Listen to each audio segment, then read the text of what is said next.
speaker after speaker at U of M said, "You are graduating into the worst economy ever since the Great Depression. But no, we're behind you.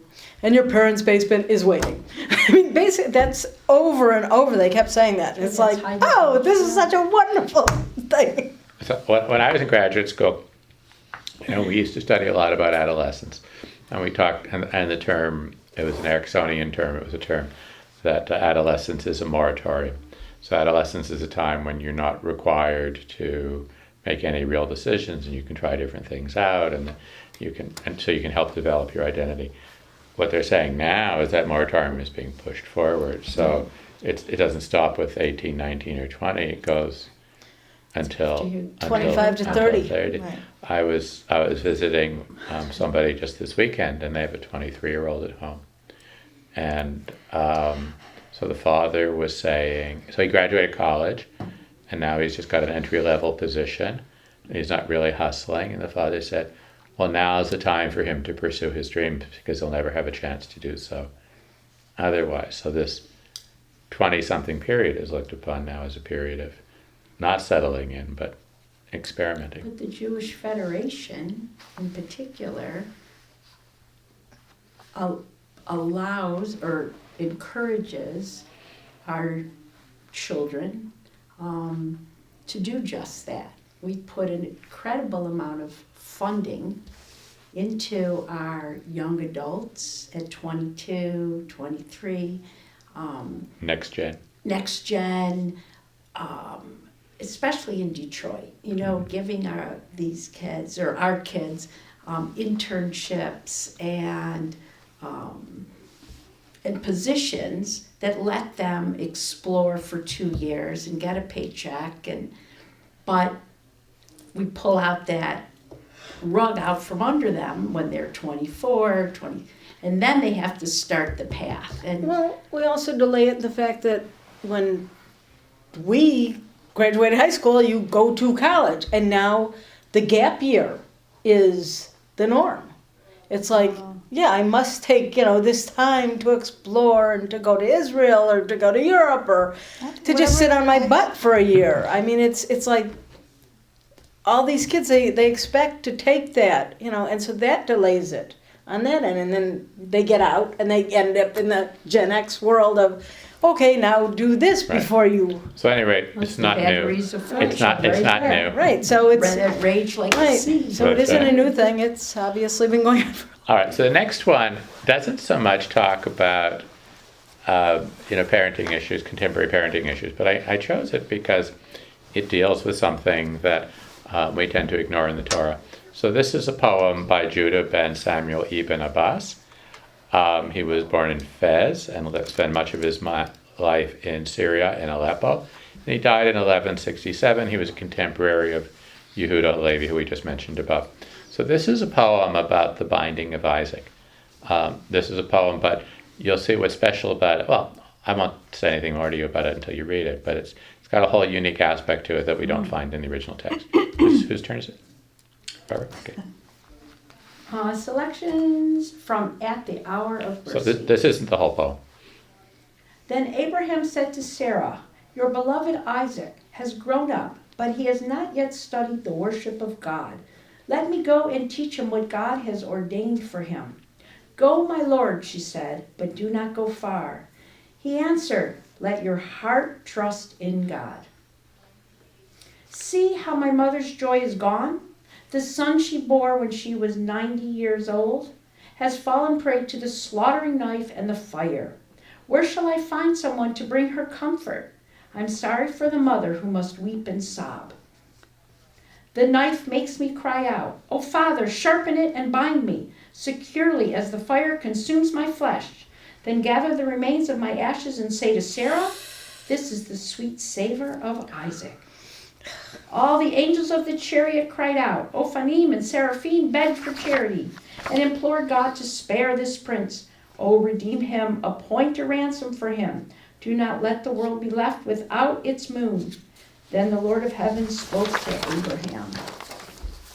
"Do not raise your hand against this luminary as your angels go in peace. The merit of this day will protect the children of Jerusalem, For its sake I shall pardon the sins of Jacob's sons. So what's the new twist on this? I'm sorry, What's the new twist on this that we don't find in the original story? Well, Abraham has told Sarah that he's going. Yeah. Right. Sarah. Yeah. So Sarah is a major player this time. And He he doesn't told, tell Sarah in the Torah. Well, No, and the Torah doesn't right. say anything. Scoots him away. and he says that he's going basically to teach him the ways of God. Right. So, Right. So he makes up a story yeah. about Sarah. I mean, he makes up a story to tell Sarah, because Sarah's clearly don't want to know where they're going. So he makes up a story to say, I'm going to give him an education. And then the second part, the Roman numeral 2, see how my mother's joy is gone. Who's talking there? Isaac. Isaac. Right. And what's he really concerned about? His mom. Yeah. He's worried about his mom and what his mom's going to do and how she's going to react and who's going to talk to her and who's going to deal with her and who's going to give her comfort. Abraham's certainly not going to give her comfort. I'm sorry for the mother who must weep and sob and then bring my ashes. So there's a whole other piece in here about that relationship. You know, people kid that that Isaac was a mama's boy, right? Only Rightfully child. so. Pardon? Rightfully so. Yeah. Only child, born at 90 years of age, close relationship, and that's what this poem is really suggesting. That really, really close relationship between mother and child. Well, also this first line, actually, though, that, Abraham telling Sarah that he's going to go study, because the Midrash is that Isaac left and went Right. to the great Talmud study of the heavens. Yeah, so the Midrash says that at the end of this, he went and studied at the yeshiva of Shem and Ever. I mean, two things strike me. Let your heart trust in God. It's like Abraham is passing the buck. Mm-hmm. Yeah, I'm not doing it. God is. Yeah, Right. so that if anything happens to your son, don't blame me, blame God. That's right, yeah. And that phrase, gather the remains of my ashes, this is the sweet savor of Isaac. Ay, ay, ay. Okay, so remember that, remember that just a short time before this, now even though this was written, where was this written? In Syria. So even though it wasn't written in France or Germany, remember that the First Crusade was not too long before this. And so I think it was 1104, it's either 1096 or 1104, but the First Crusade was just before that. And what happened to Jews living in small communities in France and They Germany? got schmeiced. Yeah, they got schmeiced. They were killed and they were burned and they were turned to ashes. Schmeiced. Entire communities, they would hold themselves up in a church, and then what would they do? They would set the church on fire until they died. So part of that is in here about what's going on. Okay, bless you. The next poem is little. It's Vinal ben Veniste, who I couldn't say, who I don't know too much other than the fact that he lived not too long before the expulsion of Jews from Spain. So we see the Jews were still writing poetry as far back as then. This is a little poem, and it's called Advice from Wives. So it's, should you take the advice of your wife? It says, don't listen, men, to advice from your wives, or let your hearts be moved by their ways. Ask them if you'd know what's wise, and do the opposite of what they say. All right. Yeah. So you can tell about his relationship with his wife. So I will pretend that I am listening to what my wife has to say, and then I will go ahead and do whatever it is that I want to do. I mean, these things are fun because, it could have been a limerick that was written today. All right. Yeah. It's cute. The next one is also a famous rabbi. It's Moses ben Nachman, who is known as Nachmanides. He lived in Spain.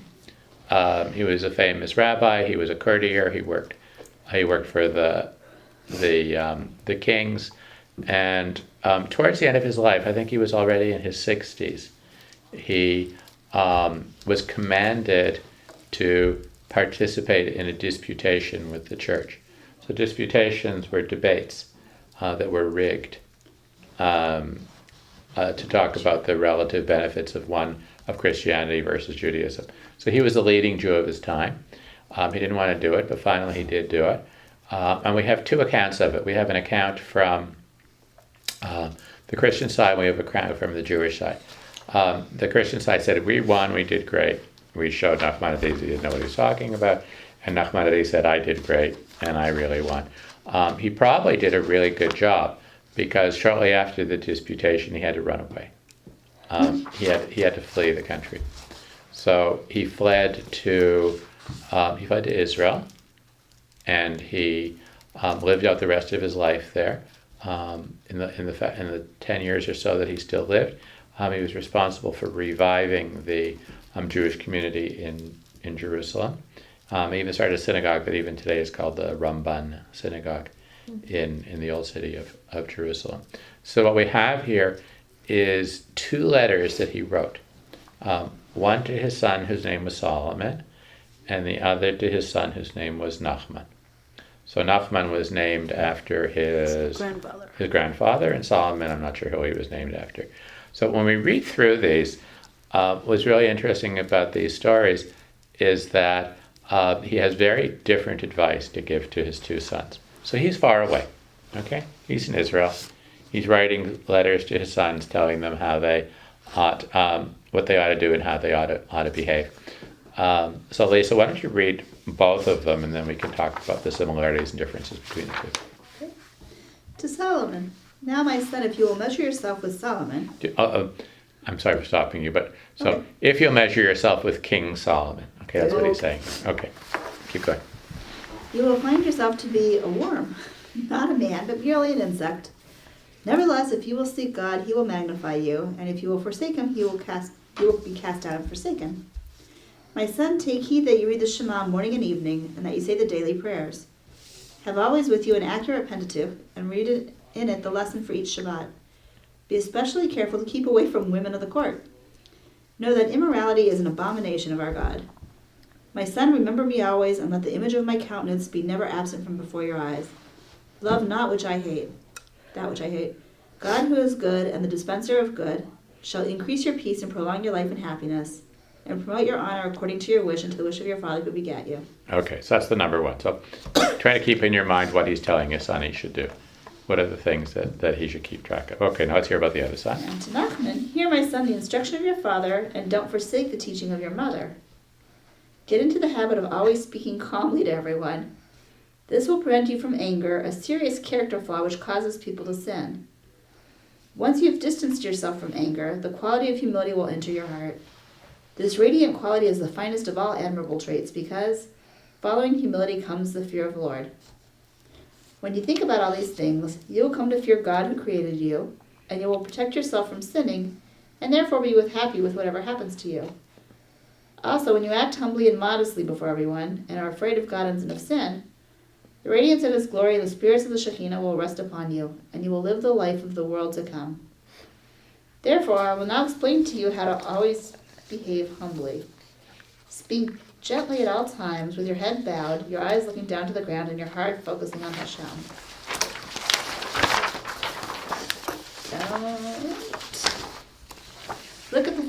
Don't look at the face of the person to whom you are speaking. Consider everyone as greater than yourself. If he is wise or rich, you should give him respect. If he is poor and you are richer or wiser than he, consider yourself to be more guilty than he, and that he is more worthy than you, since when he sins it is through error, while yours is deliberate and you should know better. Read this letter at least once a week and neglect none of it. Fulfill it, and in so doing, walk with it forever in the ways of God. May he be blessed, so that you will succeed in all your ways. Thus you will succeed and merit the world to come, which lies hidden away for the righteous. Every day that you shall read this letter, heaven shall answer your heart's desires. Amen, Sarah. Okay. So he's probably never going to have any direct communication with his kids anymore. He was a well-known rabbi. He worked for the court. Probably both of his kids were going to be involved in the court as well. So he's giving them advice about how to lead their lives. So what's he suggesting, number 1, to Solomon? Follow the Read a mitzvah. lot. Read a lot. He's a partier. He's a playboy. So yeah, follow the mitzvot. He tells them, by the way, to read an accurate chumash, right? An accurate Torah.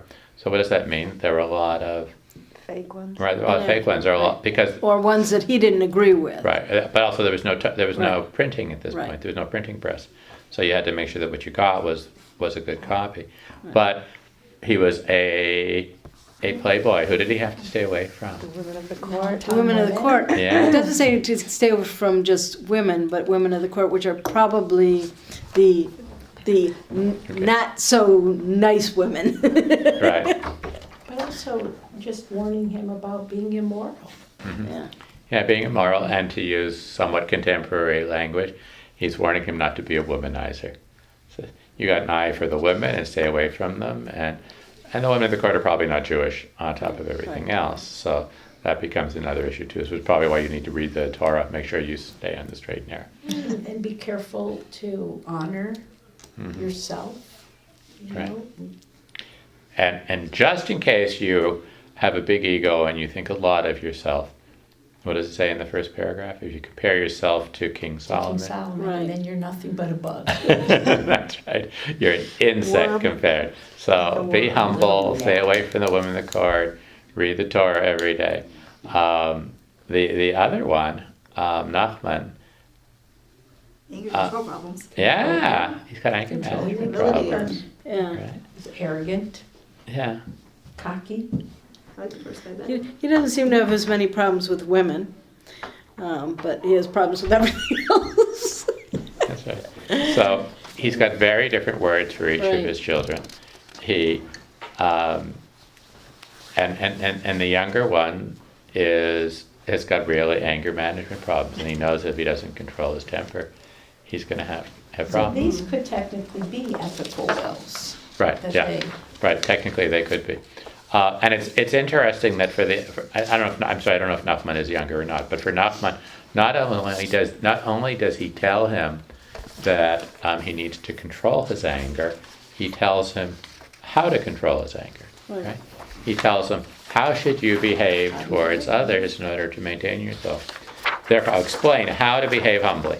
Speak gently, head bowed, eyes down to the ground, heart focusing on Hashem. Don't look people in the eye. Don't speak loudly. Don't speak arrogantly. Don't look at the face of the people who you're speaking. And then consider everyone as greater than you. And even if you think you're smarter than that person, know that when you fall, you're going to fall a lot farther than that. Basically, he kind of told both his children that part about that consider everybody to be greater than you kind of thing. That's right. And to be modest, but Important to be modest. yeah. All right, next one's a little bit on the long side. I really like it. Well, actually, I wouldn't have shown it to you if I didn't really like it. But it's an ethical will of Judah ben Tibon to his son Samuel. So Judah ben Tibon lived around that same time, 11 to 1190. Cultured Spanish Jew, born in Granada, ended up in southern France. And he was a translator. He translated a lot of stuff from Arabic into Hebrew. His son Shmuel, you can see in this will, he doesn't think much of his son. And he's concerned that he's going to end up as a big nothing. And so what this is all about is trying to convince his son to, pick himself up and make something of himself, because right now he's not making anything of himself at all, and he wants to be proud of his son. So it also says something about the father's impression about what he did for the kid. We talked before about the difference between the mothers and the fathers. His mother died early, so he raised a child as a single father. So keep that in mind too as we're reading through some of this stuff. The other part that I really like about this is books. A lot of it's about books. I don't know if any of you like books, but there's a whole section in here about books. Remember, this is 1100. Printing wasn't invented until the 1400s. So if you have a large library, it's very expensive to have a large library. And do you go to the public library, or do you have the books in the library in your house? Okay, whose turn is it? This one. You know, my son, how I swaddled you and brought you up, how I led you to the paths of wisdom and virtue. I fed and clothed you. I spent myself in educating and protecting you. I sacrificed my sleep to make you wise beyond your fellows, and to raise you to the highest degree of science and morals. These 12 years I have denied myself the usual pleasures and relaxations of men for your sake, and I still toil for your inheritance. Okay, so how's he starting out? What's he saying? Stating why That's he's effort for legitimate to what he's Yeah. going to say next. Right. Right. And I sacrificed everything for you. right. I sacrificed everything for you. I did everything for you. I didn't get to do all these things I wanted to do. And on top of that, his language is somewhat of a feminine language. Because what does it say at the beginning? It says, "You know, my son, how I swaddled you and brought you up, and I fed you and I clothed you." So the things that we normally think of the mother as doing, he says he did. And he's not saying I had a servant or a can I do it. I did it myself. So I was both mother and father to you. And I took care of you. And I sacrificed. You don't know how much I sacrificed for you. I went through 30 hours of labor with you. That's right. Okay. After the death of his wife, the father devoted his time to Samuel, his son. I have honored you by providing an extensive library for your use, and have thus relieved you of the necessity to borrow books. Most students must bustle about to seek books, often without finding them. But you, thanks be to God, lend and borrow not. Many books indeed, you own 2 or 3 copies. I have besides made you books on all sciences, hoping that your hand might find them all as a nest. The father probably compiled reference books for the use of his son. Okay. So besides taking care of him, what has he done? Sit down wants to be an whatever he educated needed. man. He wants me to get him At mad. huge Give him all kinds. expense. Give him all kinds of books and give him multiple copies of books and give him reference books and hoping that one of these books is going to move him to be. To read it. It's Okay. so sad.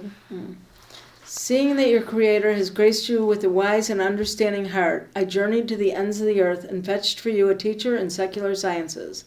I minded neither the expense nor the danger of the ways. Untold evil might have befallen me and you on those travels had not the Lord been with us. No, so what else has he done?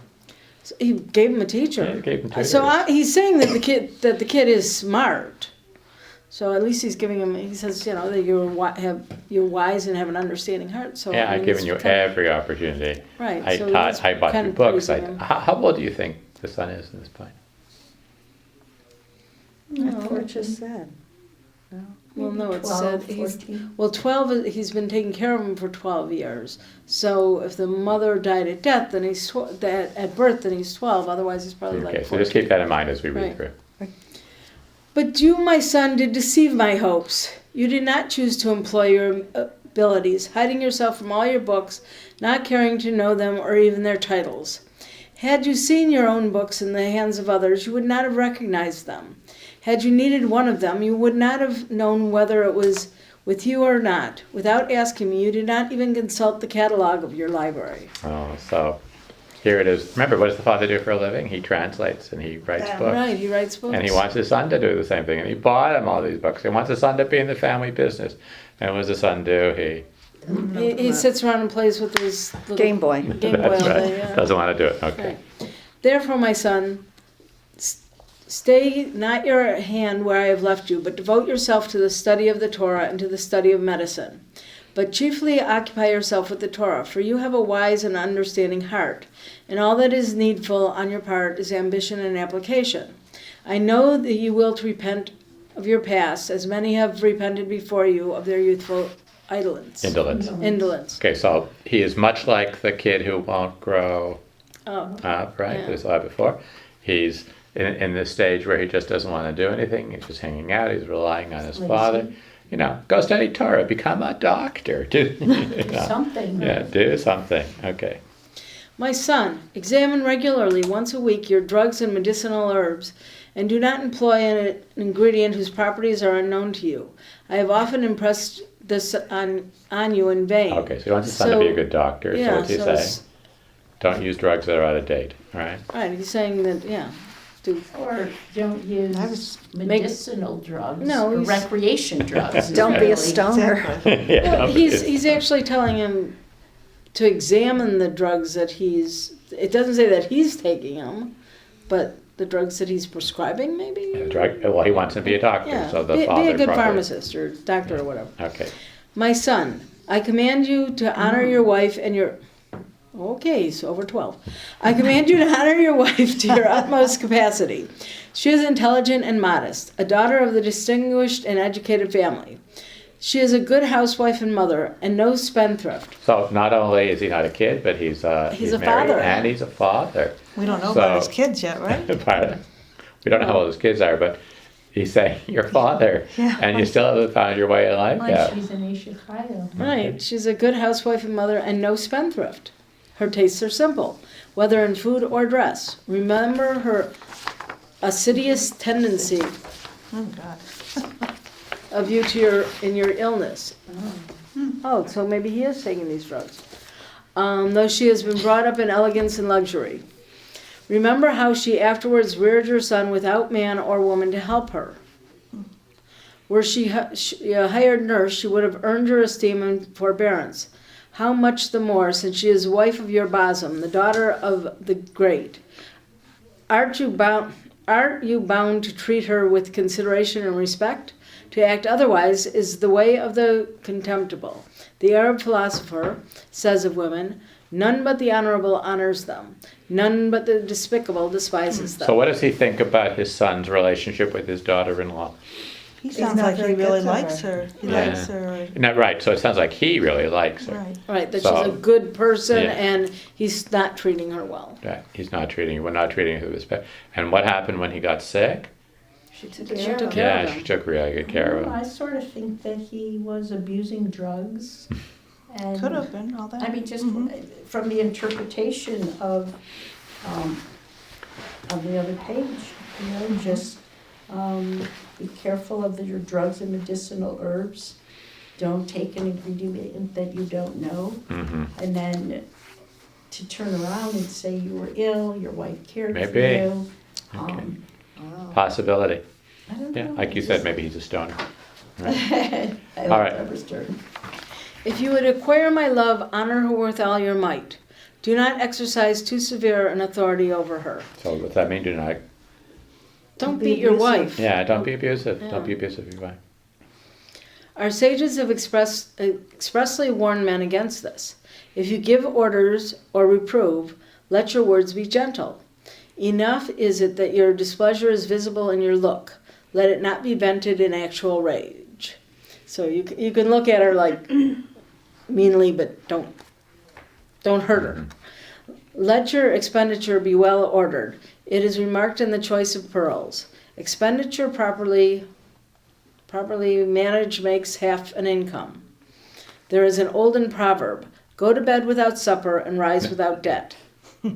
Defile not the honor of your countenance by borrowing. May the Creator save you from that habit. All right. So what else is he concerned about? So can be friendly Money with that they- money. Yeah. Concerned also he's going to be spending money. Can you use any of this stuff in your articles? Really? You know, maybe. So be careful with money. Don't spend too much money. Be really, really careful. So, you know, you just have this picture of this kid or this young man who has no responsibility whatsoever. He's married. He doesn't treat his wife well. Doesn't spend money well. He doesn't have a job. Doesn't have anything. So he's probably living right now. His father is probably still, Supporting him. Right. supporting him. Okay. They're probably still all in the same house or something. And they had a son through all this. Mhm. Examine your Hebrew books at every new moon, the Arabic volumes once in 2 months, and the bound codices once every quarter. You know what a codex is? Oh, look at the pages. Yeah. So codex is Yeah. like a book. Yeah. But Except it's not it was bound. bound sheets of paper, bound sheets of parchment, still hand done, but it looked like a book, not a scroll. Arrange your library in fair orders so as to avoid wearying yourself in searching for the book you need. Always know the case and the chest where the book should be. A good plan would be to set in each compartment a written list of the books therein contained. You must have a huge library. If then you are looking for a book, you can see from the list its exact shelf occupies without disarranging all the books on the search for one. Examine those leaves in the volumes in bundles and preserve them. These fragments contain very important matters which I collected and copied out. Do not destroy any writing or letter of all that I have left, and cast your eye frequently over the catalog. Should be your eye. Oh, your eye over the catalog so as to remember what books are in your library. Okay, so keep in mind that the father, like I said, is a translator. And he's collected all these books, and he's collected his letters, and collected his notes. And what's really important to him, that his son, Right. honors it and takes care Right, of it. and reads it, like, And reads it. look Okay. at it occasionally.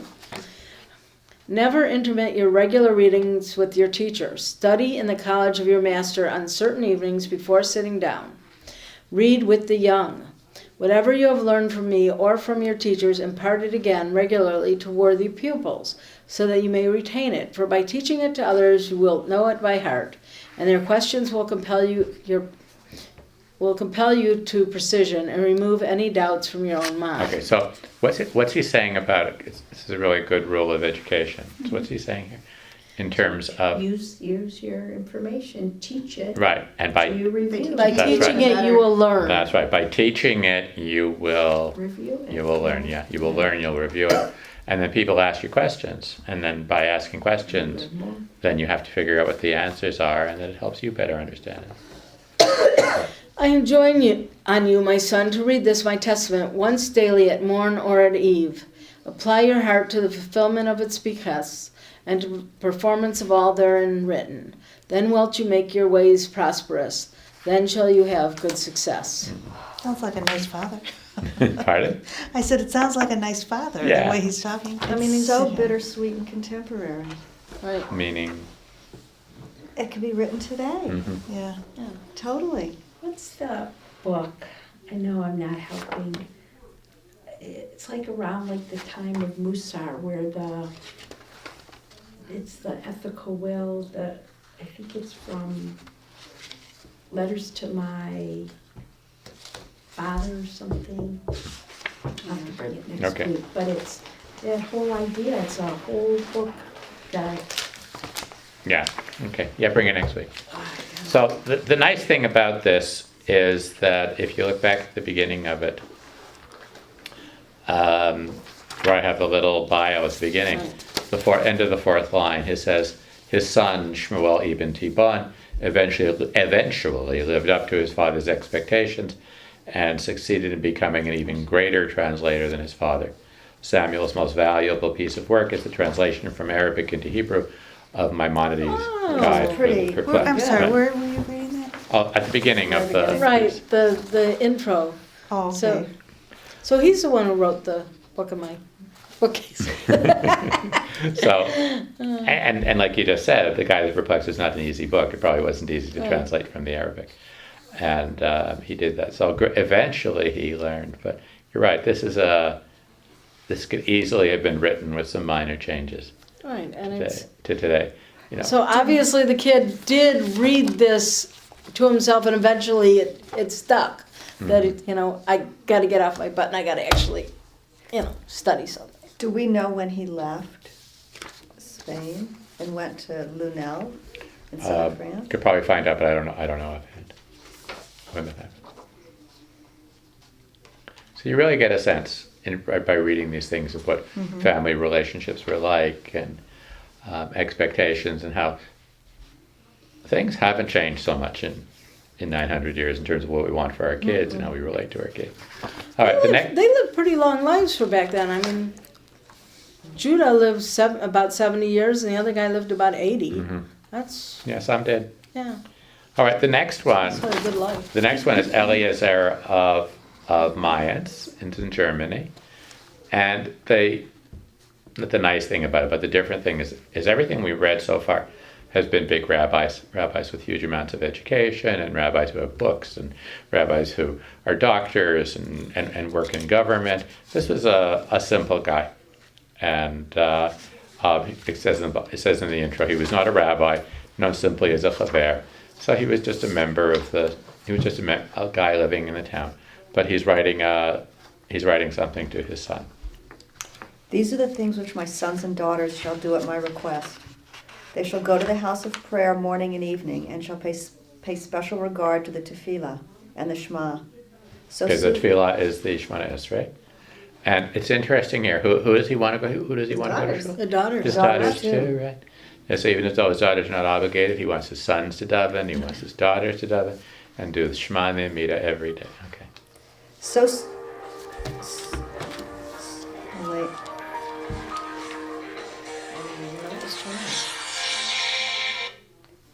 So soon as the service is over, they shall occupy themselves a little with the Torah, the Psalms, or with works of charity. Their business must be conducted honestly, in their dealings both with Jew and Gentile. They must be gentle in their manners and prompt to accede to every honorable request. They must not talk more than is necessary. By this they will be saved from slander, falsehood, and frivolity. They shall give an exact tithe of all their possessions. They shall never turn away a poor man empty-handed, but must give him what they can, be it much or little. If he beg a lodging overnight and they know him not, let them provide him with the wherewithal to pay an innkeeper. Thus shall they satisfy the needs of the poor in every possible way. So what does he want his kids to do? He wants them to daven. What else does he want them to do? Be kind, Yeah, be be kind. modest in their Welcome speech, death. That's right. Be kind, be modest, be moderate, and to give. take care of the stranger. Yeah, take care of the strangers, give tzedakah. And if somebody wants to stay in your house and you don't know them, what do you do? Set them up at the inn. Yeah, you put them up at the end. You don't put them up at home. If they can by any means contrive it, my sons and daughters should live in communities and not isolated from other Jews, so that their sons and daughters may learn the ways of Judaism. Okay, so where should they live? Jewish communities. Yeah. Even if compelled to solicit from others the money to pay a teacher, they must not let the young of both sexes go without instruction in the Torah.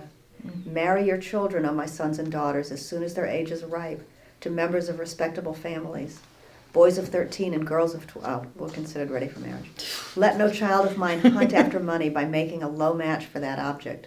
But if the family is undistinguished only on the mother's side, it does not matter, for all Israel counts descent from the father's side. Okay, so you children, what do you need to do? You have to live in Jewish communities. You have to make sure your own kids get a good Jewish education. Not much different than what we're talking about today. And make sure that they get a good... Marry well. Yeah, marry well. Make sure that if you have to find money just so they can marry well, do that. But it's more important that who be distinguished, the mother's side or the father's side? The father's side.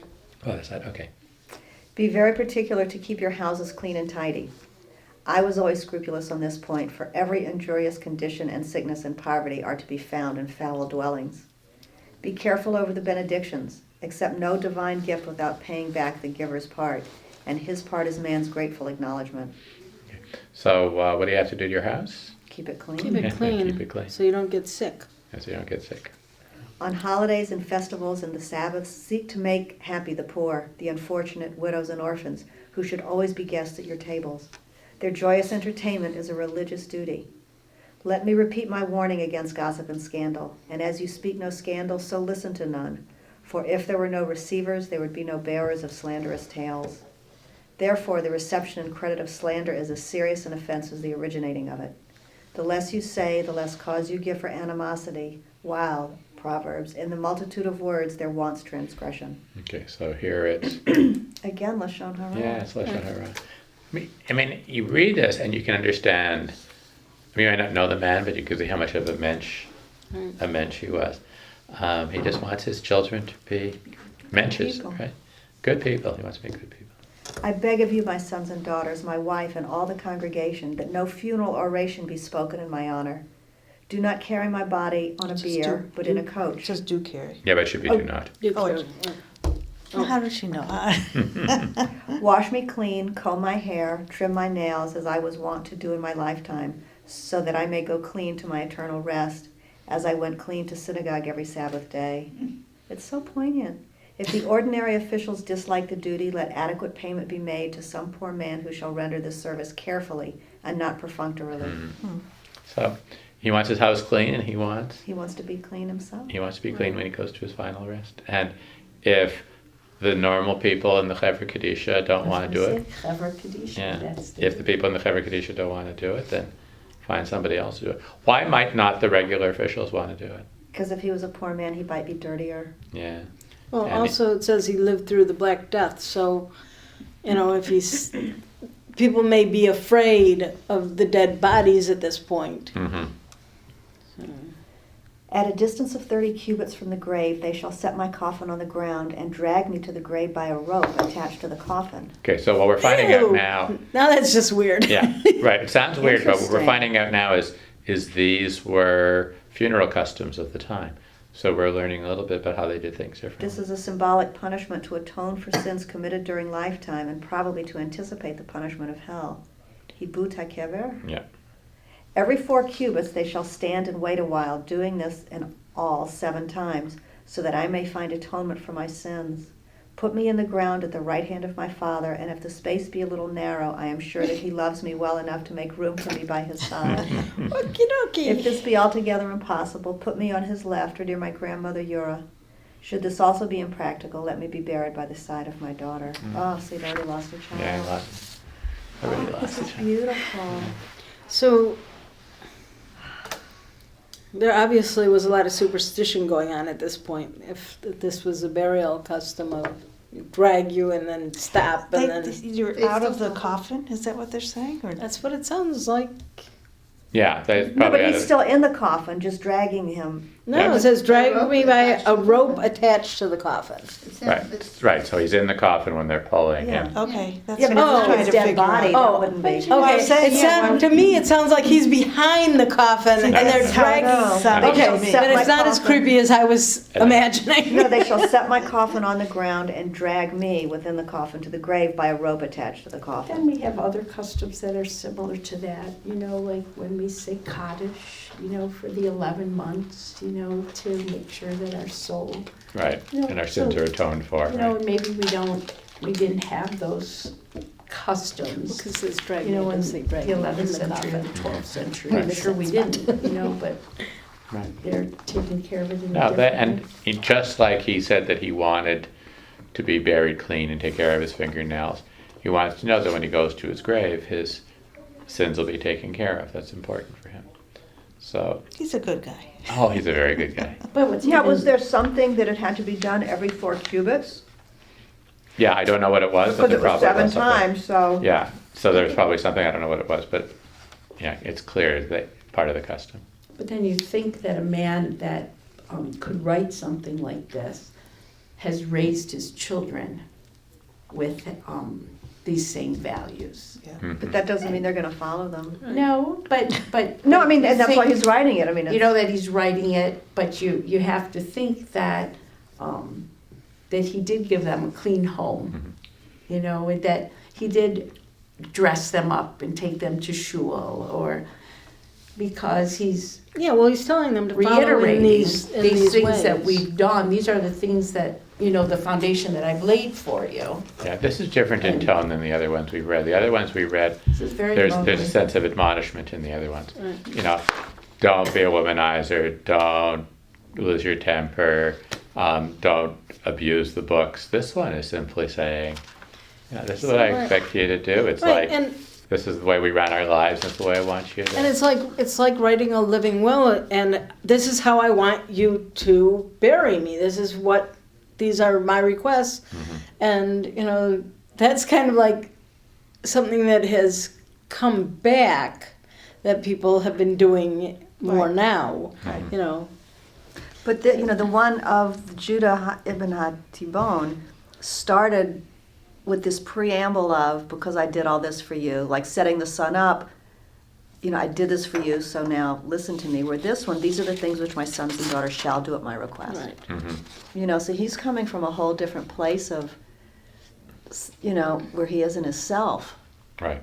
Right. He's kind of asking them as opposed to, Give you should do this, but it's not, you have to do this because of what I did for you. It just, But it's just, you should do it because I say so, and I'm your father, and that's all I need to tell you. Right. yeah. And he expects him to do it. Yeah. Right. And this one is more pleading Right. and, Right, like I would like you to do this. This is how I raised you.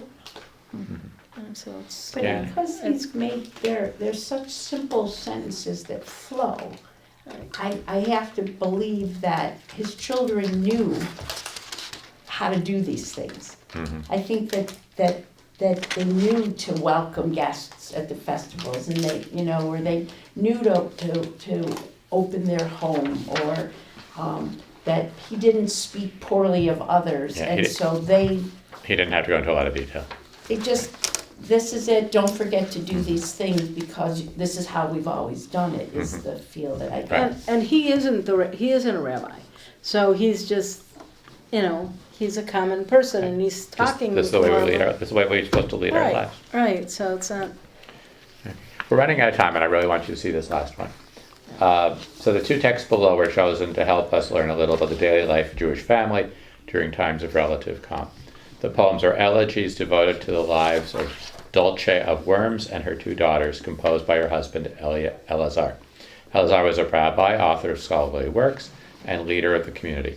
Dulce herself, the daughter of a prominent family, was a major banker and moneylender who supported her household. So she worked, she was a banker. In November 1196, Dulce and her 2 daughters, Balette and Hannah, were murdered by 2 armed men who had gained entry to the household, probably looking for money. The Christian authorities quickly captured and executed at least one of them. So that also tells you that the police, the Christian police, were supportive of the Jews in this place. Eleazar's first words are presented as commentary to Eshet Chayil, which is in itself an ode to the ideal Jewish woman. The verses of Psalm 31 are printed on the left side it shouldn't be Psalm 31, it's chapter 31 of Mishlei. Are printed on the left side of the page. Anyway, so I don't have to tell you that, but what it's got is, on the left side of the page is the original Eshet Chayil, and on the right side is his commentary of Eshet Chayil based upon his wife. So he's commenting on a woman of valor in terms of who his wife was and what his wife was. So how about if you read the right side, Okay. and Marlene, you want to read the left side?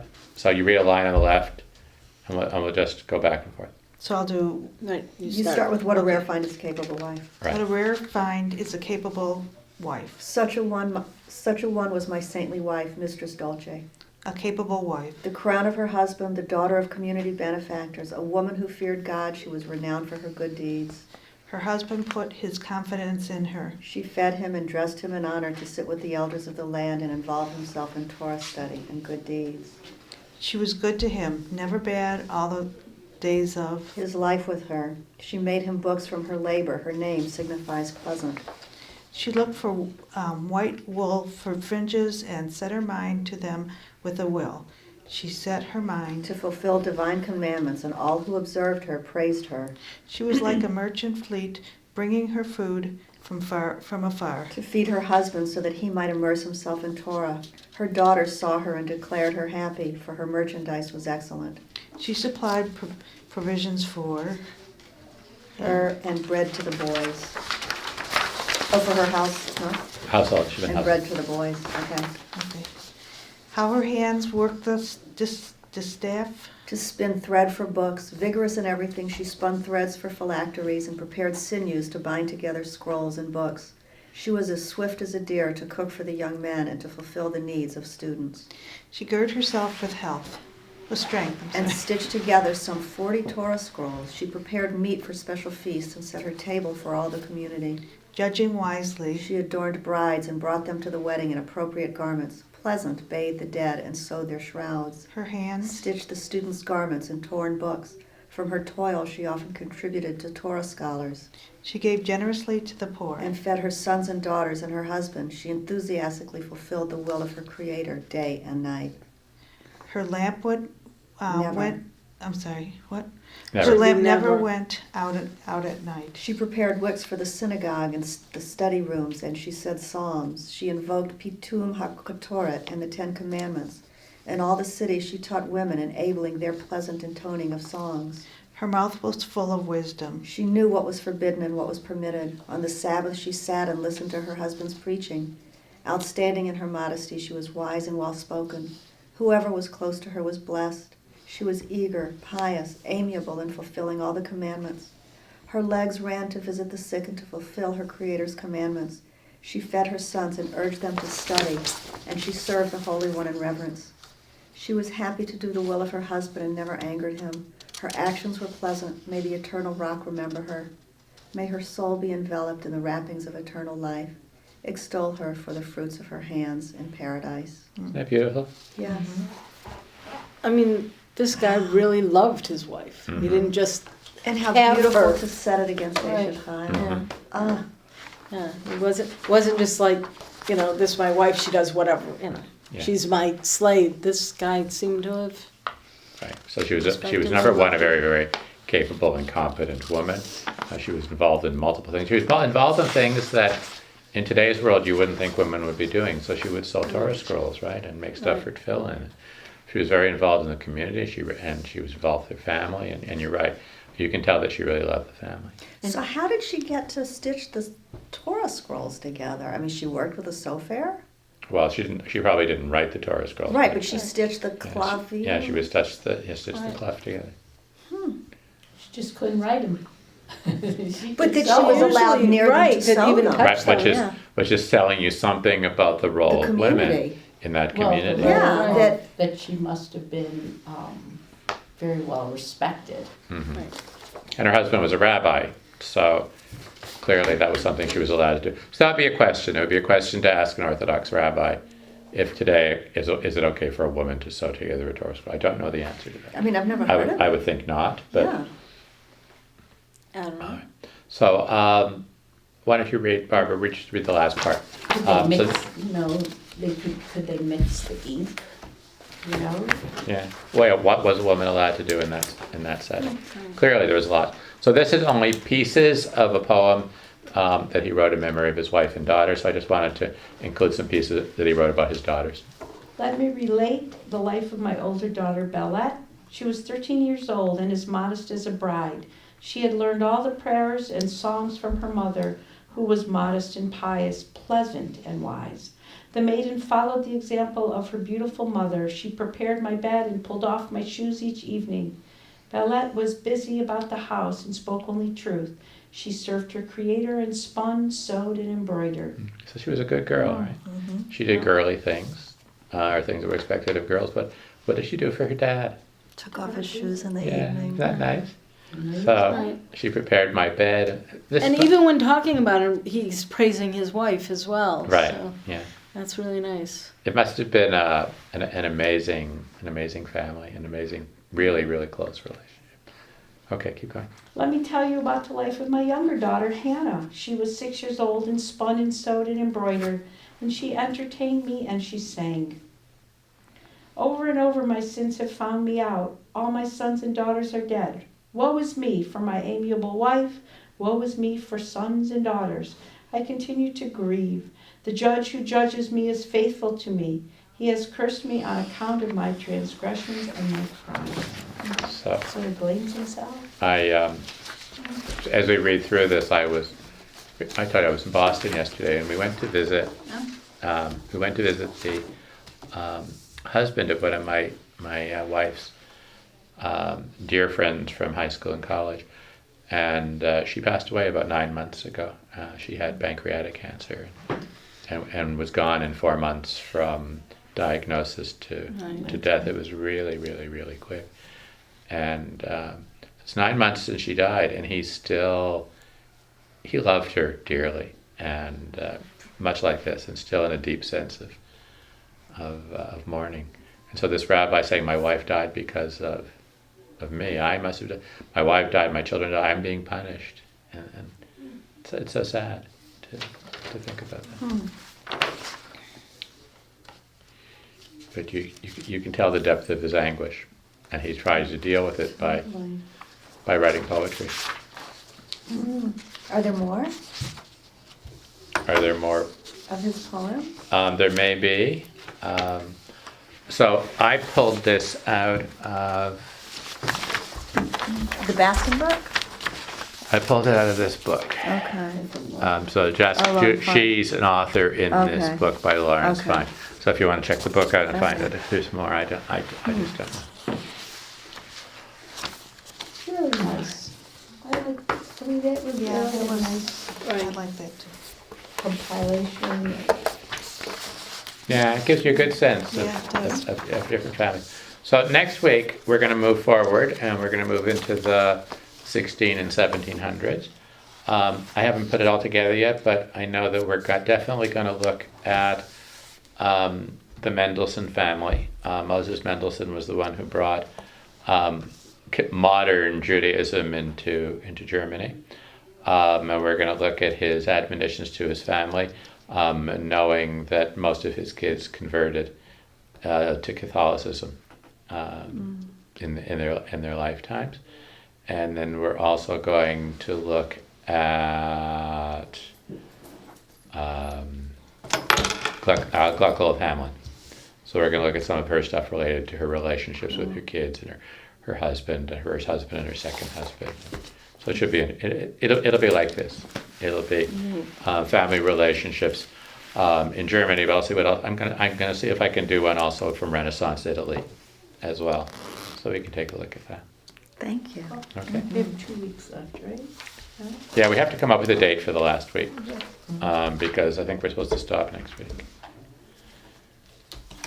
But I owe you a week. It says I've got the 23rd, which is next week, and the 30th the following week. Right, I have 2. Oh, okay. So we got 2 weeks left. Then. We got 3 weeks left. Then. 2 weeks. Well, I owe you a 2 week. weeks plus he owes us a week. Yeah. Yeah.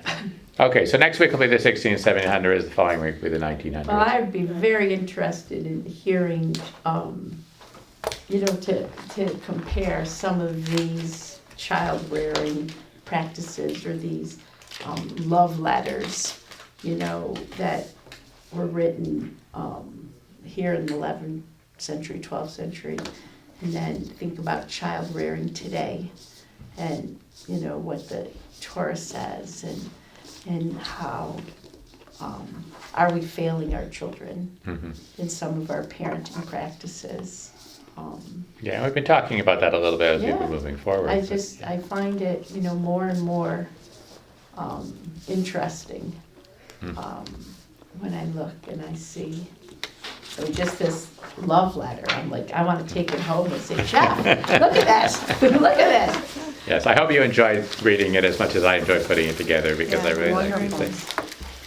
But unfortunately, he's writing a love letter to A dead woman. Right. She's alive. Right. So don't tell Jeff, you gotta wait till I'm dead to write it. Do you guys, anybody want some? You know what? I'm a believer. I say to my mom, I don't want anything. I don't want any of your stuff when you're gone. If you're not giving it to me now, I don't want it. Look at that. So she comes over on Friday night with bags of stuff. I like it. Here, you want the rest?